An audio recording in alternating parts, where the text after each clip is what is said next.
www.com, and I had this lovely ECW original Diva on for a brief period of time.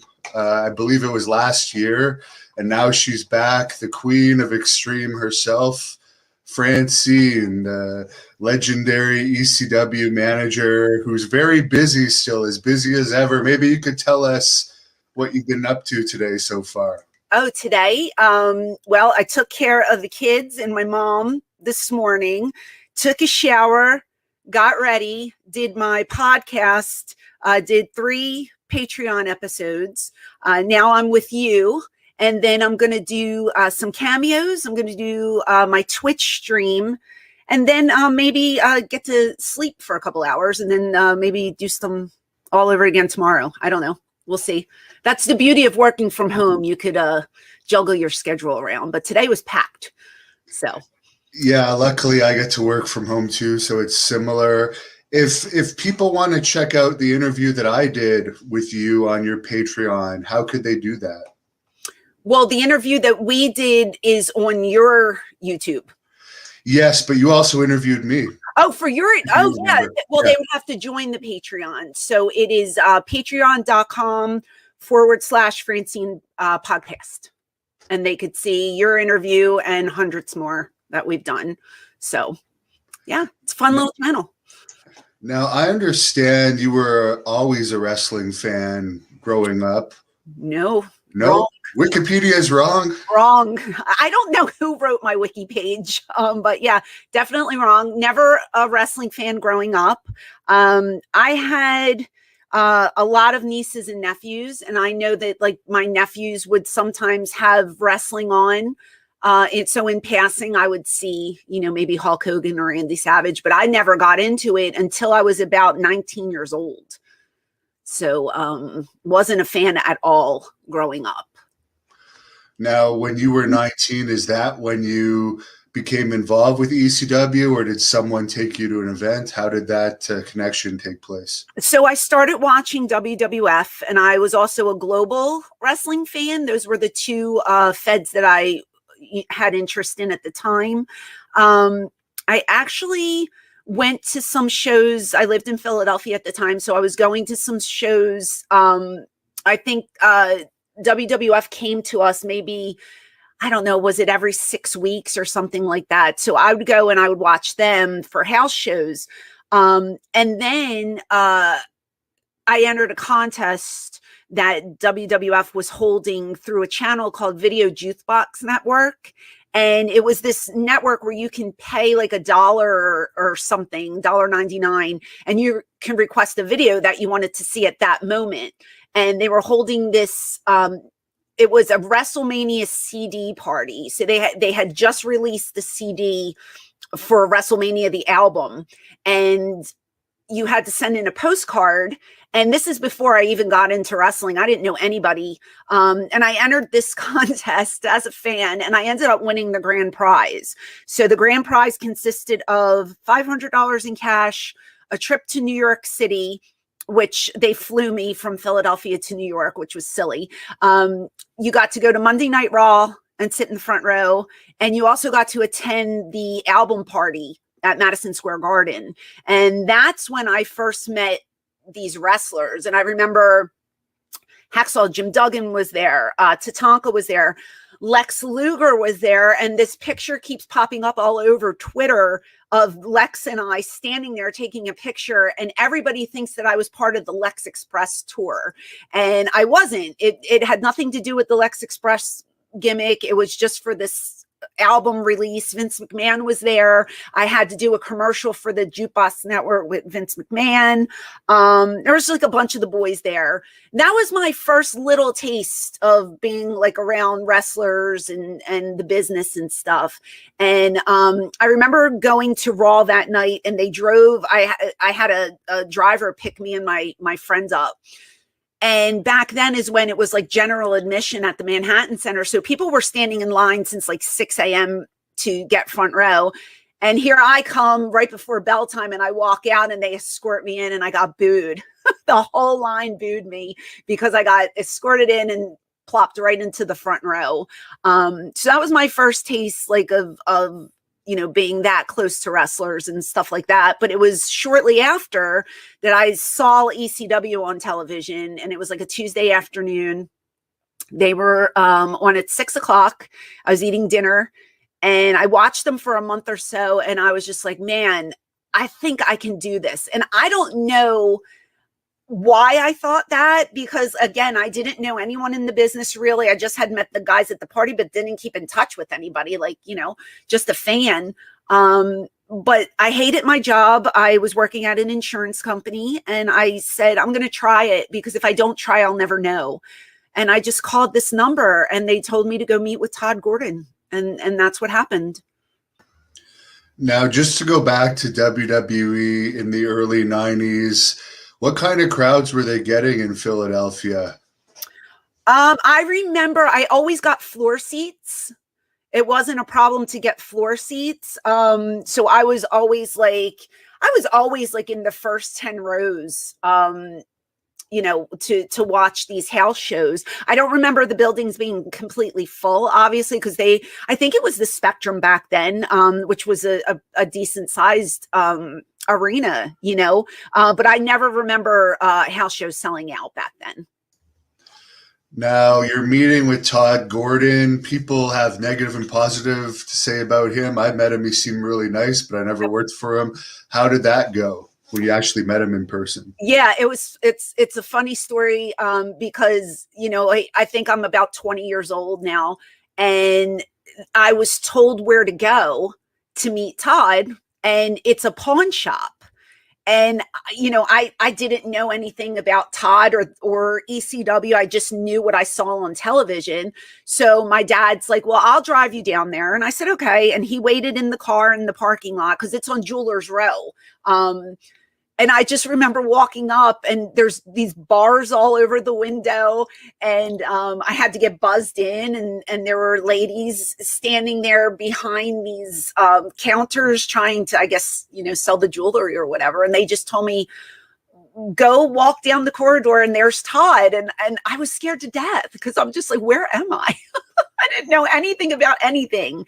And Todd was just sitting there, with his legs up and just his arms folded. He's looking at me, and like the first thing he says was, you're a pretty girl, you won't have to bump.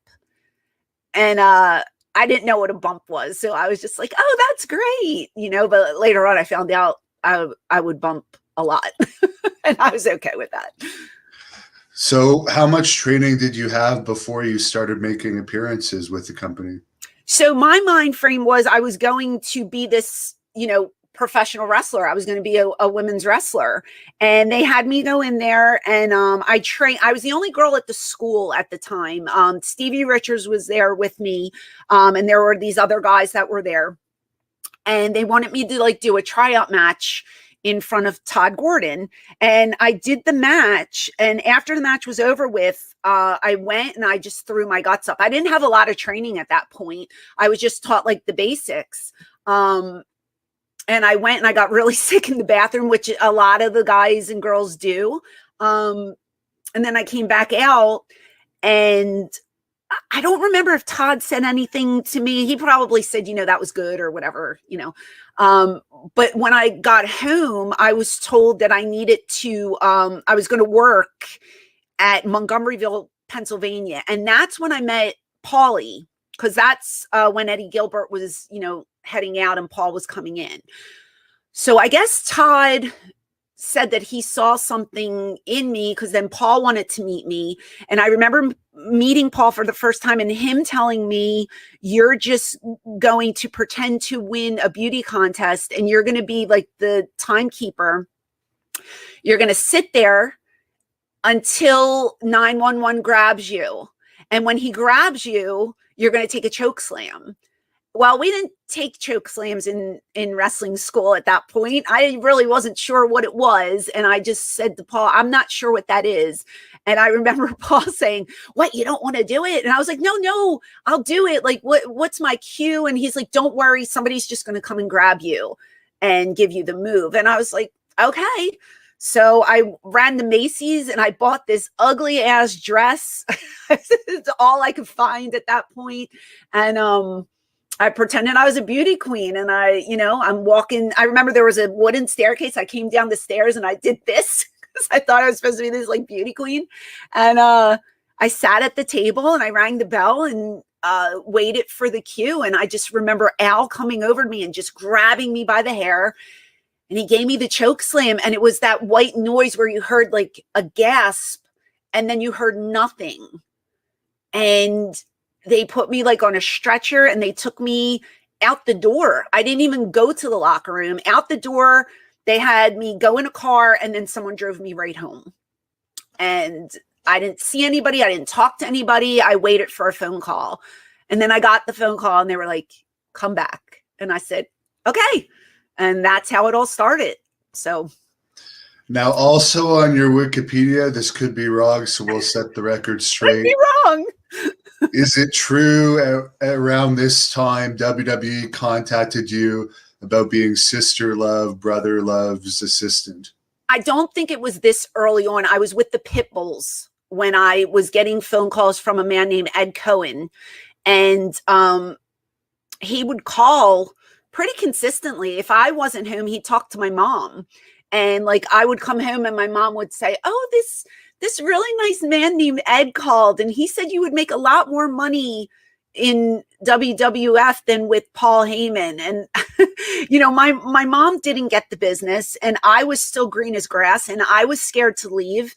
And after a month or so of getting these phone calls, I didn't tell anybody. I kept them to myself because Ed just kept telling me, don't tell Paul I called you. So I kept it a secret for a while. And then I felt like I was like cheating on the company. And I felt like I was being deceitful. So I went to Paul and I confessed everything. And I said, he's been calling me for like a month or two now. And, they want me to work there. And I told them the gimmick. They wanted to put red on me and just, they told me they were tired of having models come in every city. They wanted like a face that would be, consistent.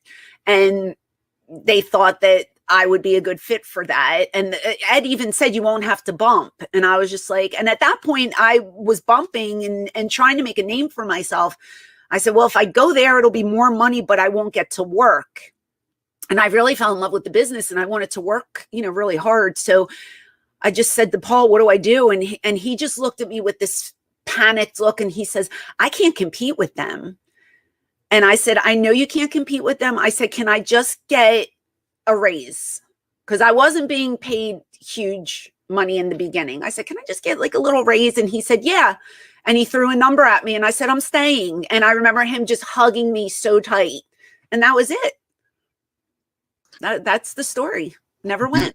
Do you have any regrets about that looking back? No, not one regret. Not one. Because I feel like if I would have went there, my career would have went in a completely different direction. And, if they would have just put red paint on me, let me stand there and not do a thing, would the fans respect that? Would they want to see me every week? I don't think so. I'd rather work my ass off and make a name for myself and make less money and be remembered, years later for the work that I did. So for your time with Stevie Richards, I guess he would have been the first person you managed regularly in ECW. How did you like working with him and the angles that came out of that, which was, I guess, the first cat fighting type angles in ECW? Yeah. So Stevie was the first one I was paired with on television. I was working for a year or so for like house shows. They would pair me with random people. I was paired with Tommy Dreamer a lot. And finally, they got Beulah in and they needed a girl to counter her. And that's when they said, okay, we're going to do this angle and you're going to be a rabid fan of Stevie Richards. And I was like, oh, that's fun. So I looked at him and saw what he wore. So I went down to Wildwood, New Jersey to the boardwalk. And I had a bunch of these cut off shorts made with his name airbrushed on the back of it. And, was a plant. And I just remember them escorting me out in the middle of the show. And, back then ECW didn't draw a lot of girls to the product. So there weren't many of us in the crowd.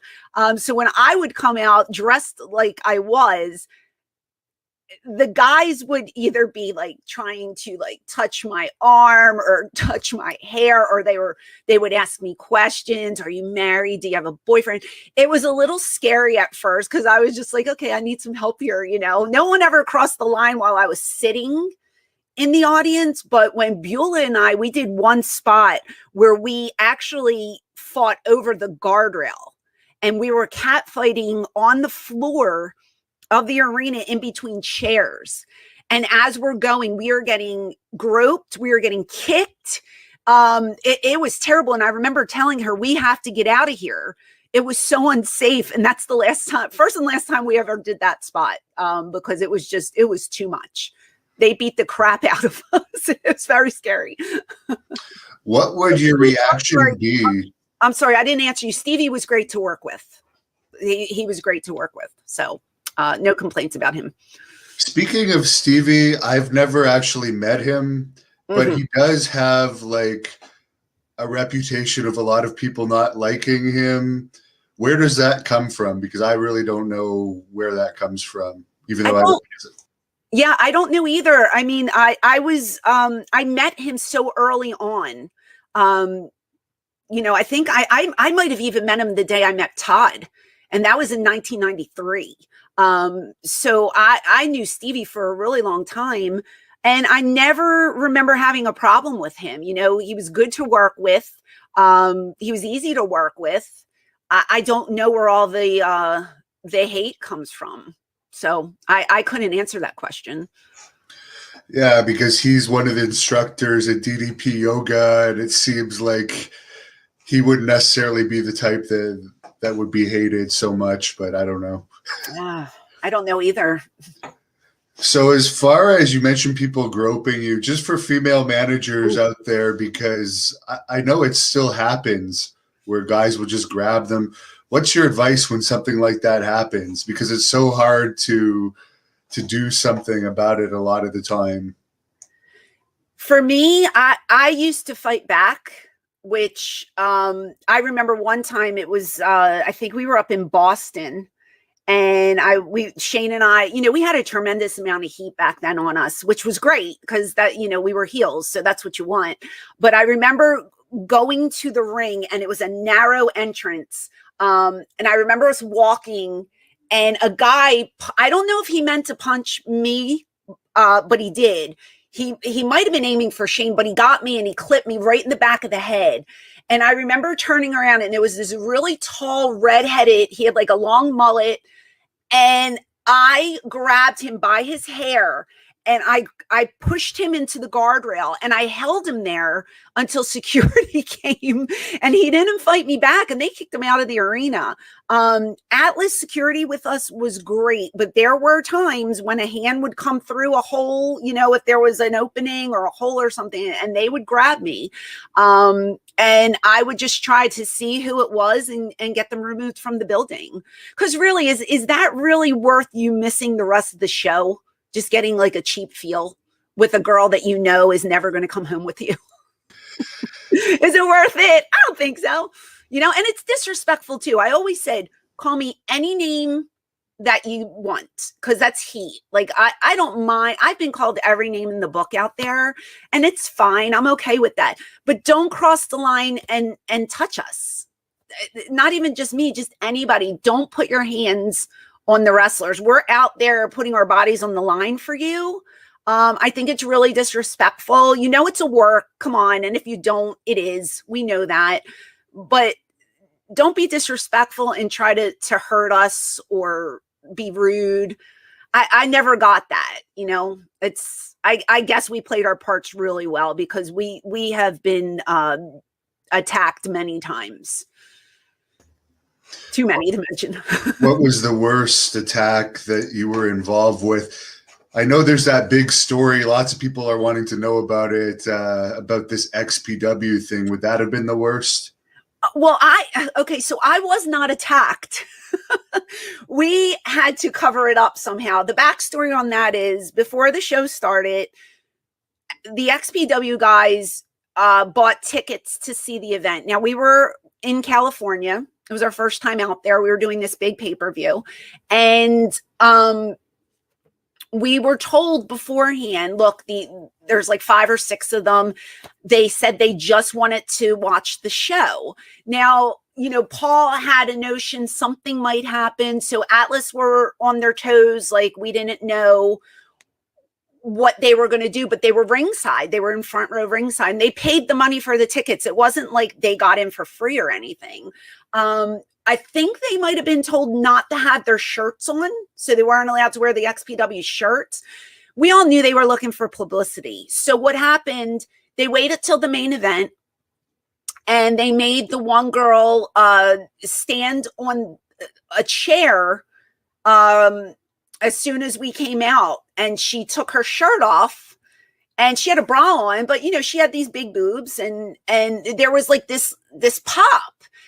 And I turn around, and she's up there, and she's like, you know, dancing, and the guys are like looking. And so I walked over, and I just told her, you know, get down off the chair.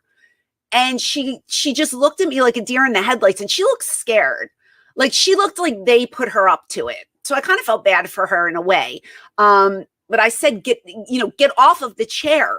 And I think I might have tapped her on her shoulder, so she knew I was behind her. Not one time did I hit her. Did she hit me? Nothing like that happened.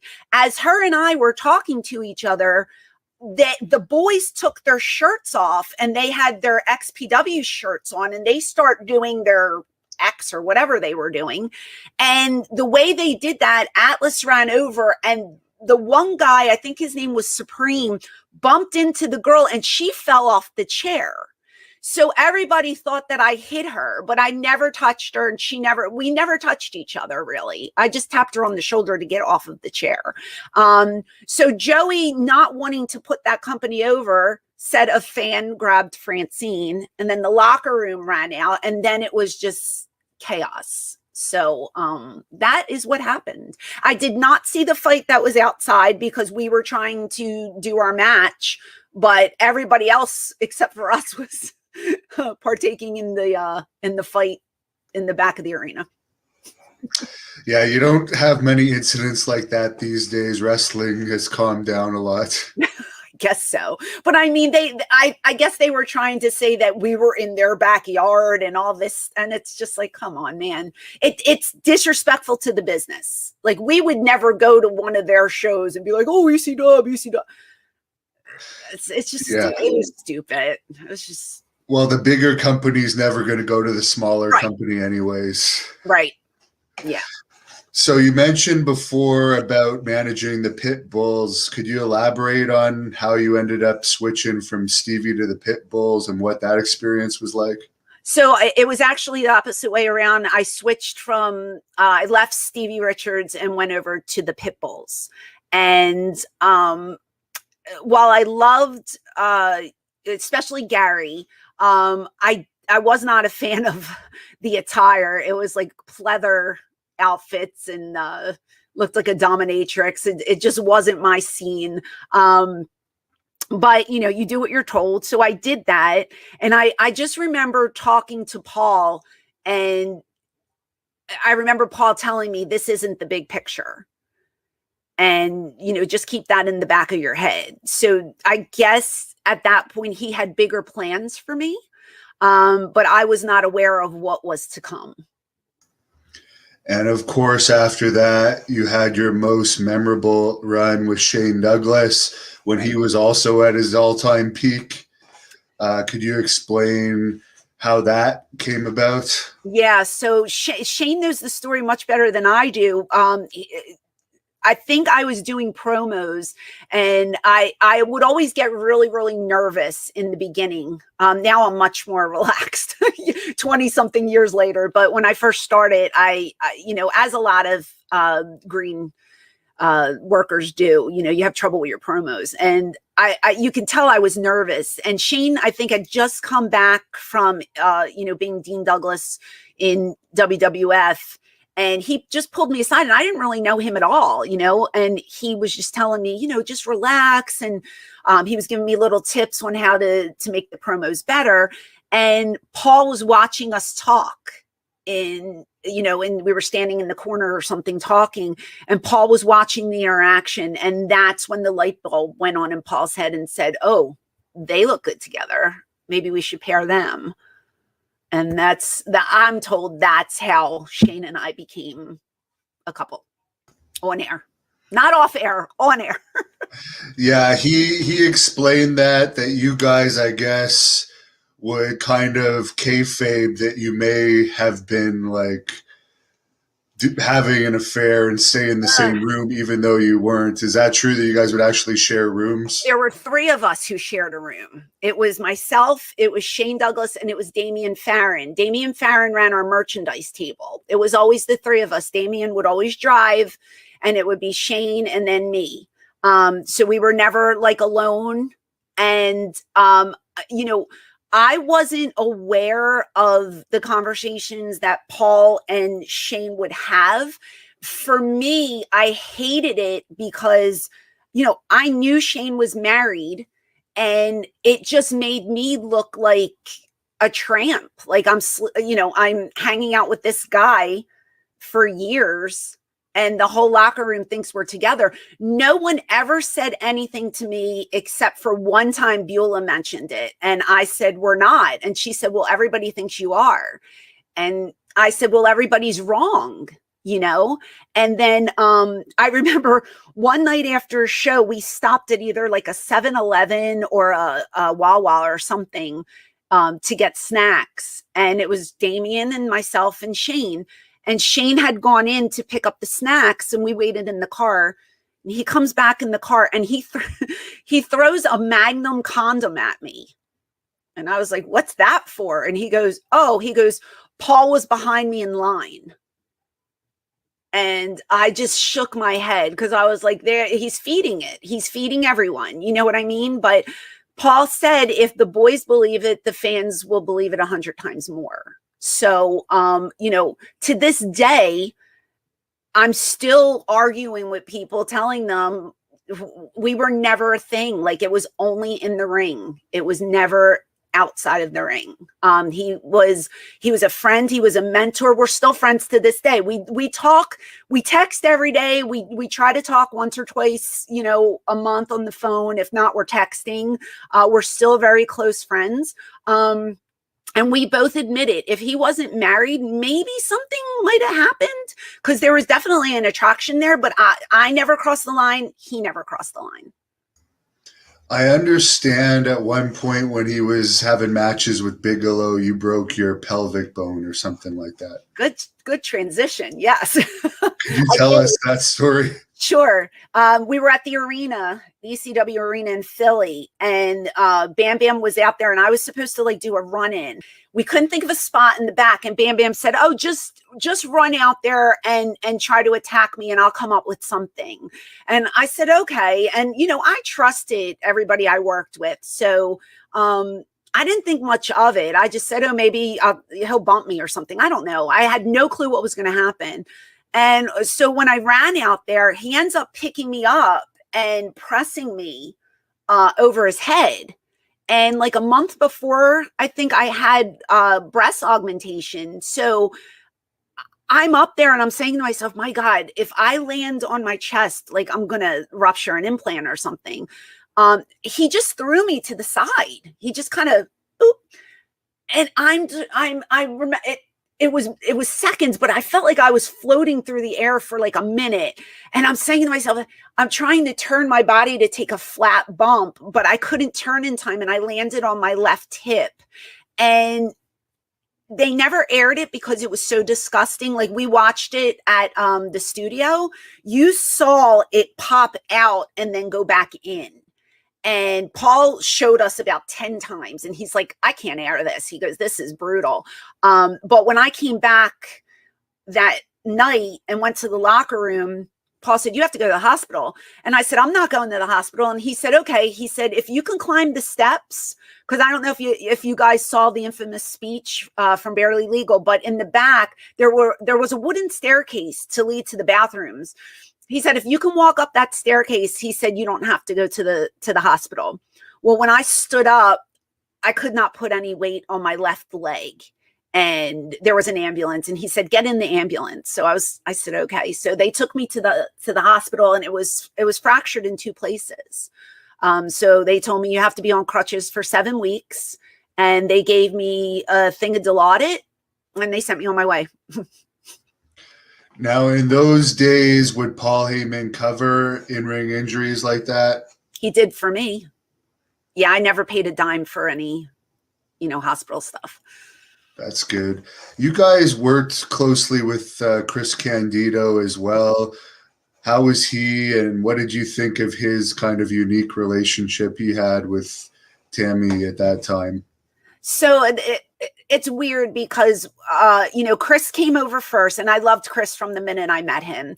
Super easy to get along with, super easy to work with, funny, so funny. And, a lot of people just have like a business relationship, but like the triple threat, the 4 of us, we hung out and talked when we weren't on the road.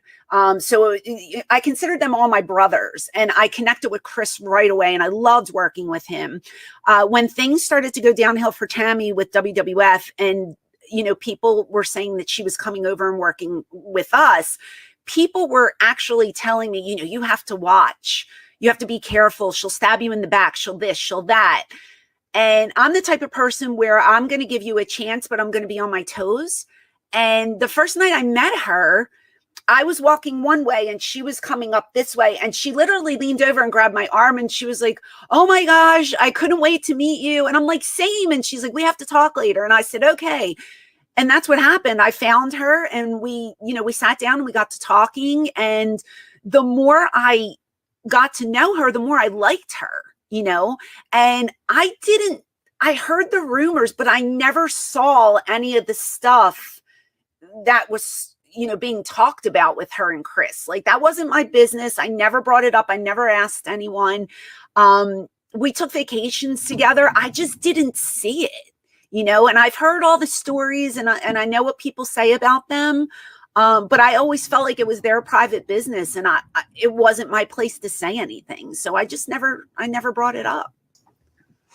How was working with Taz?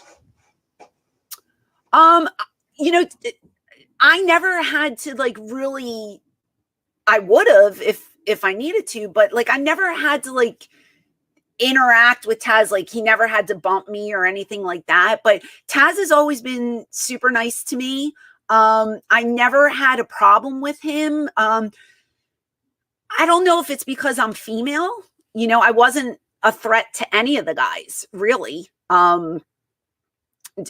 I got along with almost everyone in that locker room, and Taz was one of the guys. He treated me like one of the boys. I think once after that table spot that I did, I think that just everybody looked at me in a different light, and they knew I was there to work and not to just be like a party girl or just a side piece to someone. I was there to work, and that's what I wanted to prove to everyone. So when Shane went over to WWE, or was it WCW? I think. I guess he'd already been in WWE by the time you were with him. Yeah. Was there ever any offer for you to join him in WCW? No, not that I know of.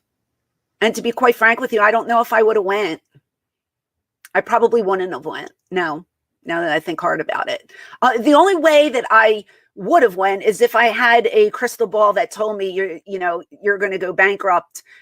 Because even though they went bankrupt, I probably would have made a lot more money in that company, to be honest with you. But no, ECW was my home. I never wanted to leave ever, I sunk with that ship. So I guess you were probably taken care of financially the whole time then in that case.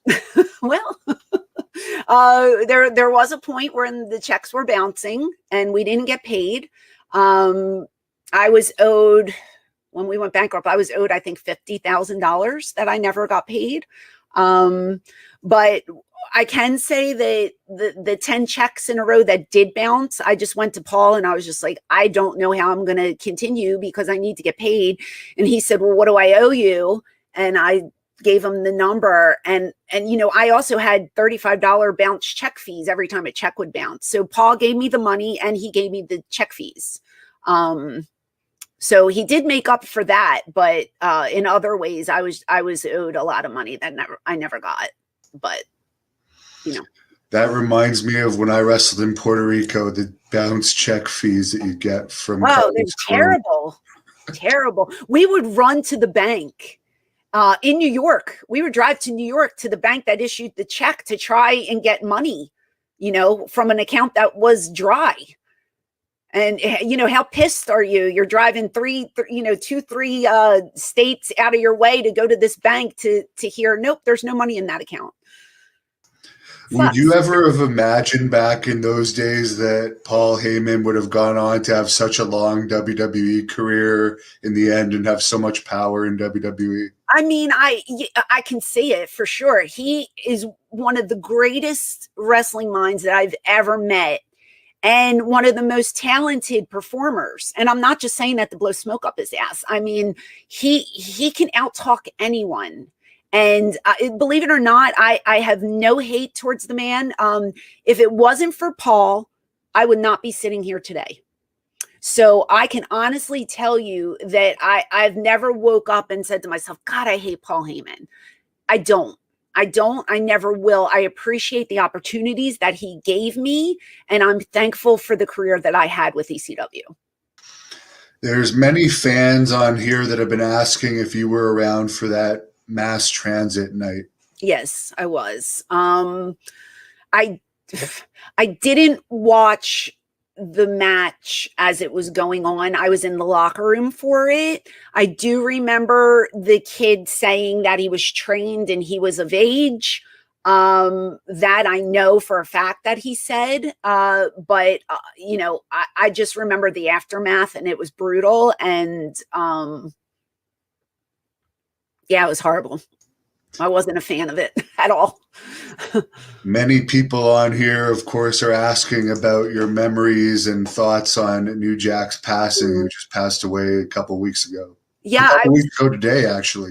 I was at a convention. I was in Indianapolis at the Squared Circle Expo, and I was doing a Twitch stream. I was live, and one of the fans in the chat said, "Hey, did you hear New Jack died?" And I said, "What?" And so I said to Chad, the guy next to me, I said, "Can you look that up and see if it's legit?" Because, you know, sometimes people just write stuff. And it had just hit. Boom, boom, boom. It was all over the place. And my heart just dropped.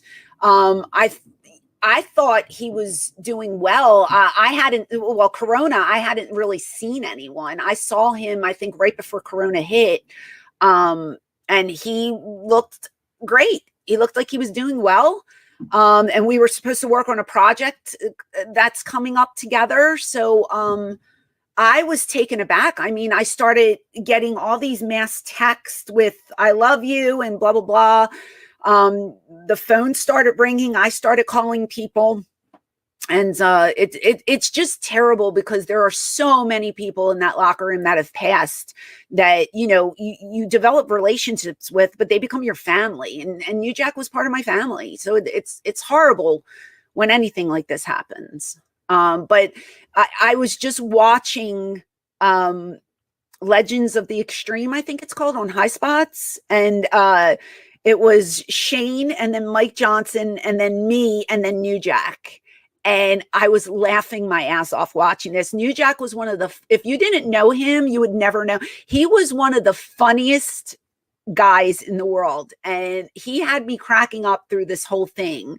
And that's the way I just want to remember him, being that fun-loving, funny man.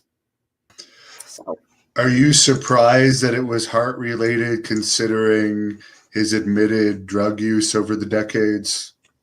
I mean, no, doesn't drugs lead to heart issues sometimes? I mean, I think there was an episode where he said before that, you know, he did so much coke, his heart stopped and they had to bring him back to life. His words, not mine. So no, I kind of was surprised that he passed away from a heart attack. But then the more I thought about it, I was like, could it be because of his excessive partying? we don't know what caused it. I have no clue, but I don't care what caused it. It just sucks. I'm just sad about it. Yeah, I think Raven told the story that Sandman once tried to take the same amount of some sort of relaxer as New Jack and him had, and then Sandman ended up going to the hospital, I guess, because it was so shocking to his system.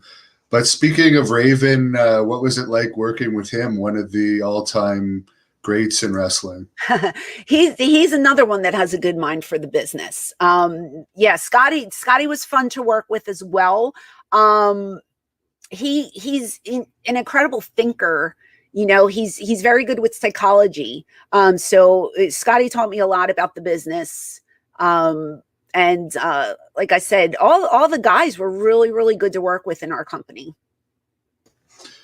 So I assume Tommy Dreamer as well was good to work with? Yeah, Tommy was great because he always knew how to get the girls over. And he, you know, all the guys were good at that, but Tommy especially, he always focused and showcased the girls. That's what I liked about him. He always made sure that there were a spot for us, and it was always placed in the right part of the match. And another, you know, he basically ran the shows with Paul, and then when Paul wasn't around, he you know, he took over. But he's another one that has a great mind for the business, and he always took care of me when he had to bump me. So I've never gotten hurt. Well, except for the one time when he fell on top of me, that really hurt. But other than that, he always took care of me. A fan was just asking on here if you were there for the infamous incident with RVD saying pick a hand. Pick a hand. I was there, but I didn't see it. But I know the outcome. I think we all do. What are your thoughts on RVD getting into the WWE Hall of Fame?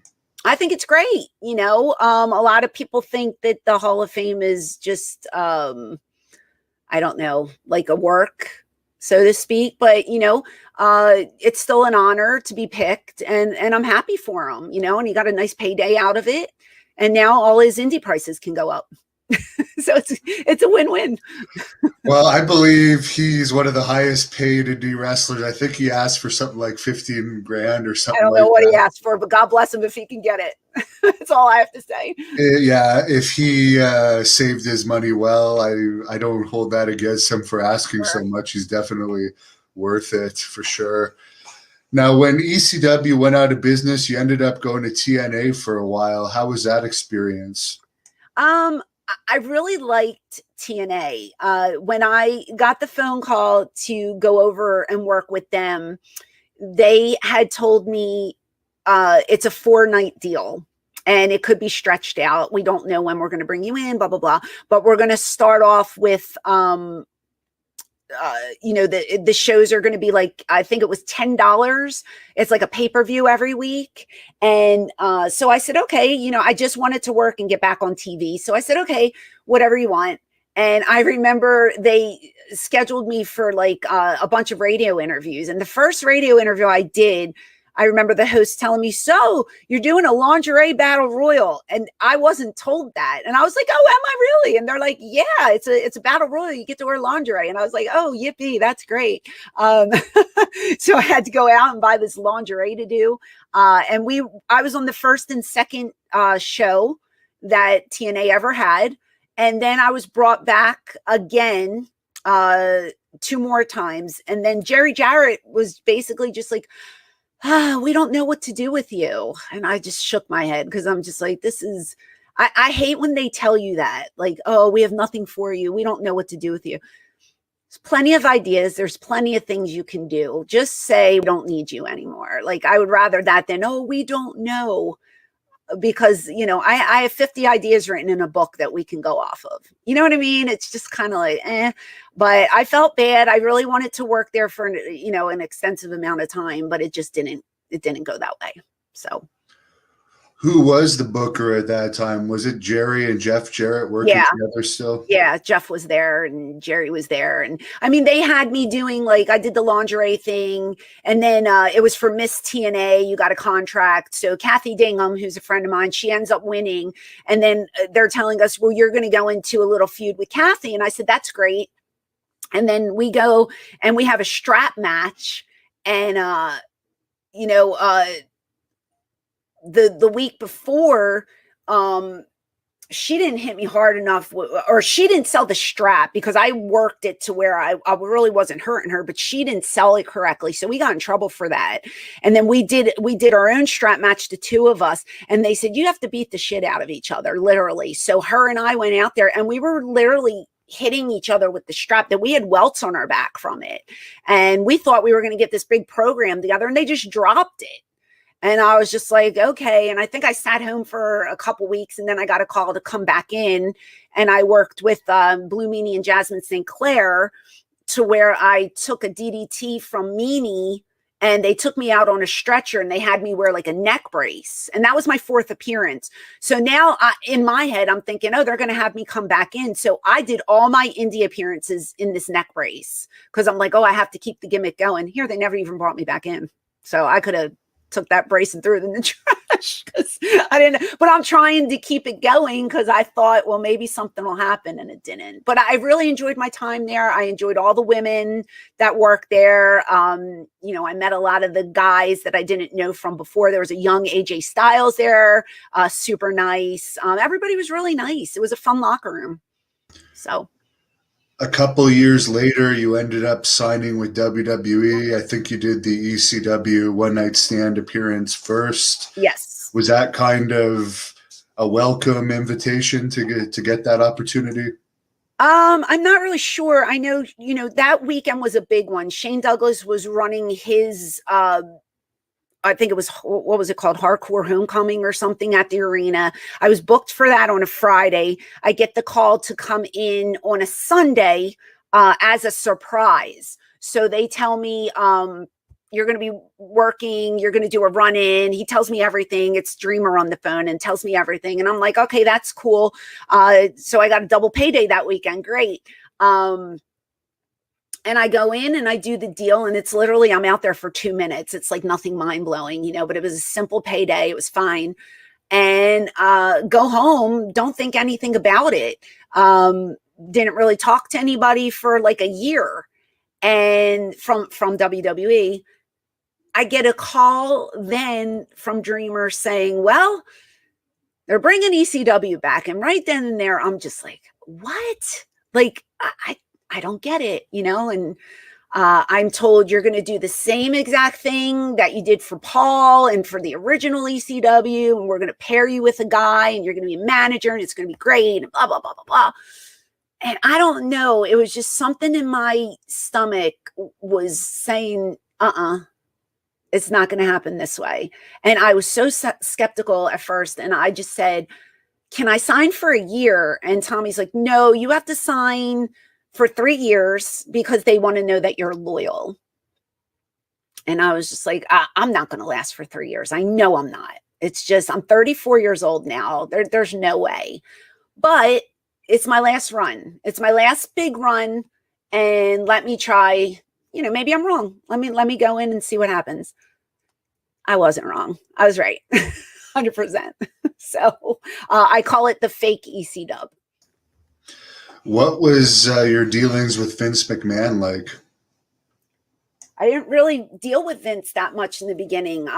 Johnny Ace was my go-to guy. And, I would go in Johnny's office and just tell him, like, I'm not happy. I broke down in tears the one time, and I asked for my release. I was like, please, can I just go home? And he's just like, why? Yeah, why? And I was like, I'm not doing anything. That, I'm doing bikini contest against Barbie Blank, who is a doll. Don't get me wrong, but she's 19. I'm 34 years old. I came here to work. I didn't come here to wear a bikini. Like, I want to work. You told me I was going to work. And, Johnny just kept saying, just be patient. We'll find something for you, and blah, blah, blah. And I was in tears. And he said, just go back to catering. And relax and wipe your face off and this and that. And I was, all right, fine. And so I go to catering, and then I remember I got up and I went, this was after 2 meetings in Johnny's office that day, because I was just fed up. I was like, just send me home. And I went to go get my draw, and I was just standing in line for my draw, and I just heard, Francine, can I talk to you for a second? And here it was Vince, and I almost shit my pants. And I was like, oh, because I had seen Vince, all I do is hello, Vince, shake his hand. That was the, as far as I went in talking with Vince. I had higher ups tell me to literally put lotion or oil on my chest and lean over Vince's knock on the door and lean over Vince's desk and try to, talk. And I said, I don't do that. That's not, I don't want to do that. Like, I'd rather be sent home. I'm not comfortable with that. And that's not the way I was brought into this business. I just want to work. So Vince pulls me out of line. And he just says, you're a beautiful girl, but beautiful girls are a dime a dozen. And I don't know what you can do. And I just turned around. I looked right at him. I said, didn't you buy our tape library? And he says, yes, but I don't watch ECW. I don't know what ECW people do. And I was taking maybe you should have, and it would have been a success. I was just like, what, are you kidding me? You hired all these people and you have no clue what we can do. That blew my mind. And, he's like, you have to do something to impress me, to let me know, blah, blah, blah. And I was like, Vince, I'm here to work. Like, I just want to work, and, I was like, I'm sorry, sir. And he's like, stop saying sorry. And I said, sorry. And he's like, I told you to stop apologizing. And he started hollering at me. And I was just like, okay. And then I was afraid to say anything. And he goes, okay, how about this? He goes, the next time you see me, I don't care where we are. He goes, you run up to me and you smack me on the back and you say, hey, Vince, what do you got for me? And I go, really? And he goes, yeah, I don't care who I'm with or what I'm doing. He goes, I want you to do that. And that'll prove to me that you want to work. And I was like, okay. So we're at Raw, right? Because we had to go to Raw and sit there and do nothing for hours from 12 o'clock to like 11:30 at night. It was terrible. And I saw him at the end of the corridor. He was so far away from me. He was with a bunch of suits. I ran up to him like an asshole, and I ran and I smacked him on the back, and he looked at me and I said, hey, Vince, what do you got for me? And he kind of looked at me, and then he grabbed me and he hugged me, and he was like, that's my girl. And he walked away. And I just stood there, and I said to myself, oh, I don't know if that's a good thing or a bad thing. The next night, I think it was ECW SmackDown, and my name was on the TV, the paper. So I guess it worked. And that's when they paired me with Balls Mahoney. Would you consider WWE a family environment? They always like to call themselves the WWE family. I wasn't there long enough to experience that. I lasted 6 months. I told you I was not, there was no way I was going to last for 3 years. I kind of feel like if you're not homegrown and a huge name that they can make millions of dollars off of, they don't care. I don't feel, I was happy for the opportunity. Don't get me wrong, but I honestly don't feel like I was given a fair chance. Because I expressed over and over again how badly I wanted to work. And I remember when I worked the program with Ariel, Shelly Martinez, you have to walk to the ring, and Vince is at ringside and he's watching this. So you have to like literally do your entrance, walk to the ring, get in and go over your match in front of Vince. And I remember in the middle of going over everything, I walked over to Vince and I said, can I take Kevin Thorne's finisher instead of, what we were supposed to do? And he says, no, Francine, we don't do that here. And I was just like, well, what do you do here? You know what I mean? Like, I'm willing to bump and work, and shot me right down. Nope, we don't do that here. I was just like, okay, and what can you do? There's nothing you can do when you pitch everything under the sun and you're just told no over and over again. I don't even know why they hired me. to be honest with you. So grateful for the opportunity, made a little bit of money, but as I look back, it was a disaster. Speaking of making money, good question here from a long story short. What was the pay structure like for ECW performers in WWE? From what I've seen, I was getting the same amount of pay as the other girls.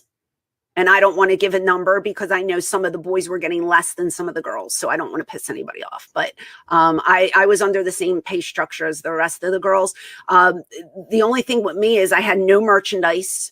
I didn't get any merchandise sales. I wasn't on any pay-per-views but the 2005 one. So I didn't get any bonuses. I was scanned for a action figure. Never got it. So I never got a payday from that. So I was just making my weekly and that was it. And of course, there wasn't that many ECW house shows. I think they tried it for a while, but it didn't really amount to much because you got bonuses, right, for house shows there? No, I never got it. I didn't. And we piggybacked off of SmackDown. So it was SmackDown ECW house shows. So wherever SmackDown was, they would integrate us. So on the house shows, we'd work with the SmackDown girls, and it would be like Team ECW Vixens versus SmackDown Divas. That's what we always did on house shows. Last question here. We're going to have you back another time. That was quick. I was told to ask you about Rick Rude in ECW. Is there some story about Rick Rude in ECW? Not really. I mean, people keep throwing this certain spot that aired on television up to where, you know, I feel like Rick took it a little too far. The spot was inappropriate. And when we got to the back, I never said anything about it because Rick was in the business forever. And, you know, I was aware of him flipping me, but I didn't know to what extent was going to happen. And if you don't know what it is, go look it up. But everybody keeps saying, what about Me Too? And what about this? And what about that? And it was like back then, you know, Me Too didn't exist. It wasn't a thing. And, you know, if you said too much, you got reprimanded, especially from someone who was a veteran. So yeah, I felt the spot went too far, but I just kept my mouth shut and never said anything about it. There's a fan that wants to know if you still do Comic Cons. Well, yes, you mentioned earlier you do. And actually even do wrestling appearances. You were supposed to appear in Texas in July, but Teddy Long put a stop to that. But hopefully you'll do it another time, and you have a Twitch page as well. I do. I twitch.tv/ECW Diva Fracine. I just started playing poker on there. We did our first poker stream last night. It was a lot of fun. Sometimes I cook. Sometimes I just chat. We do an AEW watch along. I just try to do a bunch of fun stuff and, you know, just entertain, because that's what we're all here to do, isn't it? My dog wanted to say hello to you. How cute. Big guy like you with a little tiny dog. I love it. oh, she's vicious. She doesn't think she's small. She'll go after anyone. She's like me. She's a scrapper. So as far as your actual social media, if people want to look you up on social media, could you tell us your social links? Yes, sure. So across the board on social media, I am at ECW Diva Fracine. That's on Twitter and Instagram. There's also a Facebook page. I believe it's under the Queen of Extreme Fracine. And we mentioned the Patreon and the podcast. And I also do Cameo. Please, if you ever want a Cameo, book it off the Twitter, because if you book it from the Cameo site, they take 55%. It's highway robbery. But yeah, I'm just trying to stay out there and work from home as much as I can. And I'm really enjoying it. And how many kids do you have, by the way? 27 children. I have 2. My daughter will be 12. My son's 9. And you still manage to keep your abs, because your abs have been showing in part of this interview. Oh, a little bit. Just, you know, I had 2 C-sections a while ago, but, you know, I'm going to be 50 next year. I think I'm in pretty good shape. My kids keep me young. And, you know, just trying to enjoy life, because that's what it's about. It's about family and just having a good time. And I'm loving every minute of it. So I thank fans. I thank everybody for